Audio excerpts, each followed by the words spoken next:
You know what that makes me think of? It makes me think of there's a sports center, sort of a big building, sort of modern, open style, and I'm not sure if it survived through COVID or whatever happened with it, because obviously there were big problems there. But it was always an interesting investment from my perspective, because it was almost always empty. And how you can make a giant facility like that and run it and pay for it and have it almost always empty most of the time, I found really bizarre. I'm not. I don't fully understand the economics of it, but something strange was happening with it, if you ask me. Anyway, so what it made me think of is, as you go into the building, and then you go in, and it's one of those buildings where you get the feeling of space when you walk in, because when you walk in for the first 20 meters, there's nothing, right? You walk in, and then it's just like big space, and there's some couches and seats on the right, and like in front of you about 30-40 meters there's a cafe, but it's a bit of a walk to it, and on the left side as you go along there's toilets. Now I had a number of meetings with potential clients there, and a big open space and good place to talk and chat and have breakfast or lunch or something. And what was interesting was the toilets, because they were, first of all, they were male and female toilets in the same place. All right. So it was, what do you call it, unisex, something like that? Yeah, it was unisex toilets, right? Which creates a lot of questions and ideas and potential problems for people. So point number one is that whatever you do, you have to sit down, right? And these doors to the toilets, the cubicles, were visible from the cafe. There was no door to enter the toilet. There was just a cubicle that you go in and sit down. And my thoughts were like, what if you make a noise, right? What if you sit down and, you can't control, what if that happens? That's kind of embarrassing. It was very strange for me from that perspective. But here's the other point, that when you came out of the toilet, the basins where you wash your hands, right, were visible to everybody. You understand? Yes. You understand? So it would be like if I was walking through this place, on my left there would be basins there, visible to everybody in the entire center, so that whoever went in, and I don't know if this is the psychology or not, whoever went into the toilet, when they came out, everybody could see if you are washing your hands. If you wash your hands. And I think that was the reason. I think that was the psychology. Because the first time I was there, I was like, oh my God, everybody can see the toilet.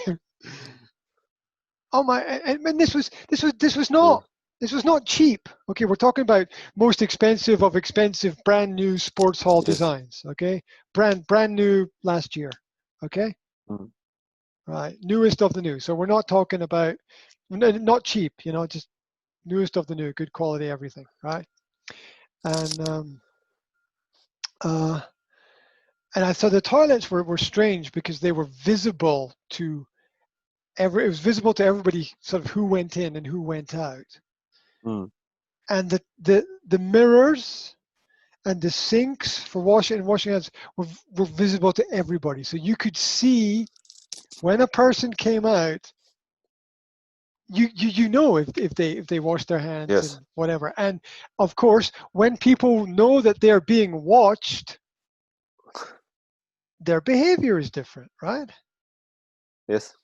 Their behavior is different. They don't just go blah blah. They're like, oh, soap, and let's give it a good rub, and let's go up the arms. Whatever, right? And wash the hands, and then paper towels, dry the hands. But it's very, very interesting psychologically that if those areas are visible to everybody, then Yes. then there's pressure on people to actually do the right thing. And normally, you don't see into the toilet, right? So you can't see what happens there. And when you can't see what happens there, bad things happen. Yeah, or people make a mess, or they destroy something, or Yes.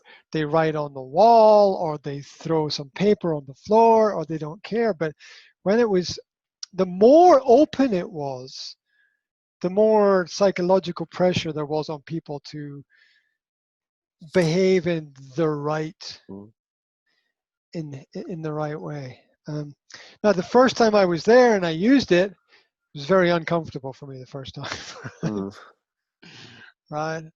Because you want a bit of privacy, right? when you're going there. But the more I thought about it, I was like, yeah, I can see what they're trying to do here. Like, I can see this I can see how this might work in a positive way. And of course, because the toilet was not behind a door, it had to always be perfectly clean. Because everybody could see in. So there was no possibility that the toilet could be dirty, because everybody could see it from the outside. It must have been very difficult to keep it all clean and fresh and all of those things. But it showed a certain level of